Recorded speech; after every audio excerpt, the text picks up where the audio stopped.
వర్షం పడింది కాబోలు. రోడ్డు మీద అక్కడక్కడ నీళ్లు నిలిచి ఉన్నాయి. తాత మనవడు ఇద్దరు మాట్లాడుకుంటూ నవ్వుకుంటూ రోడ్డు వెంబడే వస్తున్నారు. ఆ మనవడు ఉన్నట్టుండి, తాత ఇక నీళ్ళలో కాలు పెట్టద్దు, గుంతుంది. అరే బడుద్దాయి, ఈ రోడ్ నాకు కొత్తమేట్రా. సిమెంట్ రోడ్డు మీద గుంతేమిటి? లేదు తాత, నిన్న రవిగాడు క్రింద పడ్డాడు. గుంత లేదు, ఏమి లేదు. నువ్వు నన్ను ఆట పట్టిస్తున్నావా? ఇలా పిల్లవాడు చెప్పే మాటలను పట్టించుకొని పెద్దలను చాలా మందిని చూస్తూ ఉంటాం.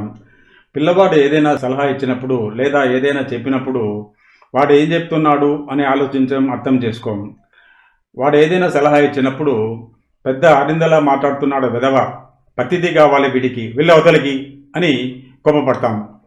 వాడు పదే పదే విసిగిస్తుంటే 4 దెబ్బలు వేసే తల్లిదండ్రులు కూడా ఉన్నారు ఈ రోజుల్లో. బహుశా అలాంటి వారి కోసం వేమన ఈ పద్యాన్ని చెప్పినట్లున్నాడు. శేషచంద్ర క్రియేషన్స్ కి స్వాగతం, సుస్వాగతం. వేమన శతకం గురించి ఈ ఛానల్ ద్వారా వస్తున్న 4వ పద్యం ఇది. ఈ పద్యాన్ని వినండి. కిలరిగి మాటలాడ నేర్చినప్పుడే భిన్న పెద్దతనములెన్న నేల పిన్న చేతి దివ్వే పెద్దగా వెలగదా విశ్వదాభిరామ వినురవేమా. విశ్వానికి ప్రియమైన ఓ వేమ వినుము. విషయ పరిజ్ఞానము తెలుసుకొని మాట్లాడే పిల్లవాడిని చూసి వాడు చెప్తున్న విషయ పరిజ్ఞానము సరి అయినదా కాదా అని ఆలోచించాలి. కానీ వాడు పిల్లవాడా పెద్దవాడా అని ఎందుకు ఎంచాలి? పిల్లవాడైనంత మాత్రాన వాడి చేతిలో దీపము పెద్దగా వెలుతురు ఇవ్వకుండా పోతుందా? ఒక గ్రామంలో ఒక సమస్య వచ్చింది. ఆ సమస్యకు పరిష్కారాన్ని గురించి ఆలోచిస్తున్నారు చాలా మంది. అక్కడే ఉన్న పిల్లవాడికి ఆ సమస్యకు పరిష్కారం తోచింది. వెంటనే అది ఆ గ్రామస్తులకు చెప్పాడు. వాళ్ళు ఆ సమస్యకు పరిష్కారాన్ని గురించి ఆలోచించకుండా, అంటే అది సరైనదా కాదా అని ఆలోచించకుండా వాడిని ఎగాదిగా చూస్తూ, నీవు పిల్లవాడివి, నీకేం తెలుసుపోరా అని వాడి మీద కోప్పడ్డారు. ఇక్కడ వాడు చెప్పిన పరిష్కారం సరైనదా కాదా అని ఆలోచించాలే కానీ వాడి వయసుతో పని ఏముంది? ఈ విషయం గురించే నిజంగా జరిగిన ఒక సంఘటన గురించి చెప్తాను. నేను చిన్న టూల్ బాక్స్ను ఆన్లైన్లో బుక్ చేశాను. అది డెలివరీ అయిన తర్వాత దాన్ని ఓపెన్ చేసేందుకు ప్రయత్నించాను. ఎంత ప్రయత్నం చేసినప్పటికీ అది ఓపెన్ కాలేదు. నేను ఆ బాక్సును ఓపెన్ చేయడాన్ని నా మనవడు వాసుదేవ్ పృథ్వీక్ అనేవాడు ఆసక్తిగా చూస్తున్నాడు. వాడు కొద్దిసేపు తర్వాత, నేను తీస్తాను, ఇవ్వు తాతయ్య అన్నాడు. నిజం చెప్పొద్దు, నాకు ఆ బాక్స్ ఓపెన్ కాక విసుగ్గా ఉంది. దానికి తోడు వాడు ఆ మాట అనేటప్పటికీ కోపంగా వాని వంక చూస్తూ విసురుగా వానికి ఆ బాక్స్ ఇస్తూ ఓపెన్ చేయి అన్నాను. వాడు ఆ బాక్సును అటు ఇటు తిప్పి క్షణంలో ఓపెన్ చేశాడు. నాకు చాలా ఆశ్చర్యం వేసింది.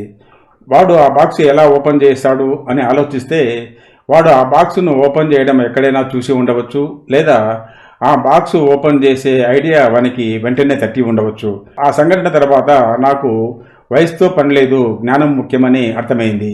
ఆనాటి నుండి ఎవరైనా ఏదైనా సలహా ఇస్తే అది మంచిదా కాదా అని ఆలోచిస్తానే తప్ప వాడు ఆ సలహా చెప్పిన వాడు పిల్లవాడా లేక నాకన్నా తక్కువ చదువుకున్నవాడా, ఏమి చదువు లేనివాడా అని ఆలోచించడం లేదు. ఇదే విషయాన్ని వేమన ఏదైనా విషయం మీద పరిజ్ఞానం ఉన్నప్పుడు ఆ పరిజ్ఞానాన్నే పరిగణనలోకి తీసుకోవాలి కానీ వయసును పరిగణనలోకి తీసుకోకూడదు అంటున్నాడు వేమన ఈ పద్యంలో. పిన్న చేతి దివ్వె పెద్దగా వెలగదా. ఇక్కడ వేమన గొప్ప పోలిక ఇస్తున్నాడు. ఒక దీపము పిల్లవాడి చేతిలో ఉన్నప్పటికీ పెద్దవాడి చేతిలో ఉన్నప్పటికీ ఒకే విధమైన వెలుతురు ఇస్తుంది తప్ప పిల్లవాడి చేతిలో ఉన్నప్పుడు తక్కువ వెలుతురా, పెద్దవాడి చేతిలో ఉన్నప్పుడు ఎక్కువ వెలుతురు ఇవ్వదు కదా. జ్ఞానానికి సంబంధించి మరో ఉదాహరణ మీకు చెప్తాను. ఇది కూడా నా జీవితానికి సంబంధించింది. నా మనవరాలు శ్రీమోచ్చ తల్లిదండ్రులతో పాటు బెంగళూరులో ఉంది. అక్కడ పాఠశాలలో మాధ్యమం ఆంగ్ల మాధ్యమం కాబట్టి ఇంగ్లీష్ నేర్చుకుంది. ఇక పిల్లలు ఎక్కువగా కన్నడ మాట్లాడుతుంటారు కాబట్టి ఆ పిల్లలతో కలిసిమెలిసి తిరగడం వల్ల కన్నడ భాష కూడా నేర్చుకునింది. ఇంటి చుట్టుపక్కల నార్త్ ఇండియన్స్ ఉన్నారు.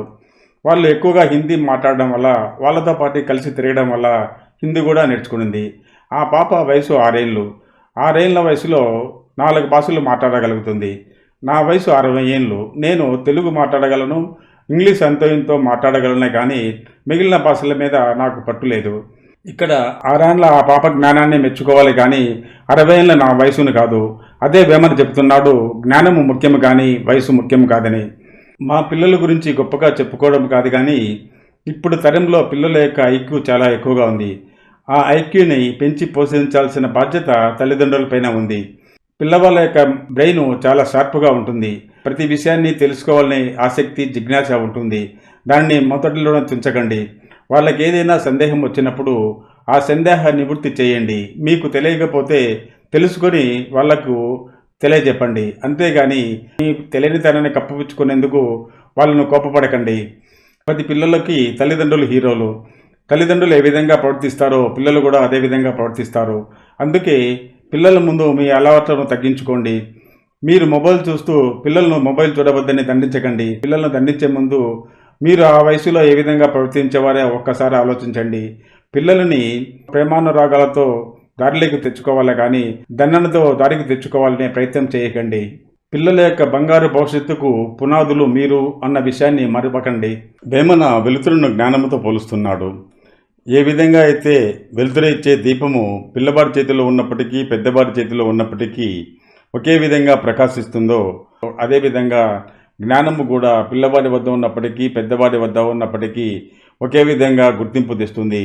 అంటే జ్ఞానము కలిగిన పిల్లవాడు వాని వయసుతో నిమిత్తం లేకుండా గొప్పవాడిగా గుర్తించబడతాడు. జ్ఞానానికి వయసుతో సంబంధం లేదు. జ్ఞానము కలిగిన పిల్లవాడు జ్ఞానము లేని వృద్ధుని కన్నా గొప్పగా గుర్తించబడతాడు అని చెప్తున్నాడు వేమన. ఇదే విషయాన్ని మనుస్మృతిలోని ఈ శ్లోకము చెప్తుంది. ఈ శ్లోకాన్ని వినండి. నతేన స్థవిరో భవతి యేనాస్య ఫలితం శిరః బాలోపి యః ప్రాజ్ఞః తం దేవా స్థవిరం విదుః. నతేన స్థవిరో భవతి. తేన అంటే దేనివల్ల, స్థవిరో భవతి గొప్పవాడిగా, నా అంటే కాడు, దేనివల్ల గొప్పవాడు కాడు. ఇక్కడ స్థవిరో అంటే వృద్ధుడిగా గొప్పవాడిగా చెప్పుకోవచ్చు. దేనివల్ల గొప్పవాడుగా కాడు అంటే ఏనాశం ఫలితం శిరః. ఏనా అంటే దేనివల్ల, ఆశ అతని శిరః తల, ఫలితం పండుతుందో అంటే తెల్లబడుతుందో దానివల్ల అతను గొప్పవాడు కాడు. వృద్ధుడు కావచ్చు కానీ అతను గొప్పవాడు కాడు. బాలోపి యహ ప్రాజ్ఞః. బాలోపి పిల్లవాడు అయినప్పటికీ యహ ఎవడికైతే ప్రాజ్ఞః అంటే జ్ఞానము కలిగి ఉంటుందో తం వారిని అతనిని దేవాహ దేవతలు స్థవిరో గొప్పవాడిగా విదుహు గుర్తిస్తారు. అంటే వయస్సుతో తల పండినప్పటికీ అతను గొప్పవాడు కాలేడు.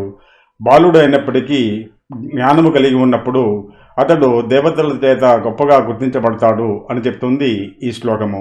ఈ పద్య వివరణపై మీ భావాన్ని తెలియజేయండి. మీకు నా వివరణ నచ్చినట్లయితే లైక్ చేయండి, షేర్ చేయండి, సబ్స్క్రైబ్ చేయండి. మరో పద్యంతో మళ్ళీ కలుద్దాం. అంతవరకు సెలవు. జై హింద్. మీ శేషచంద్ర.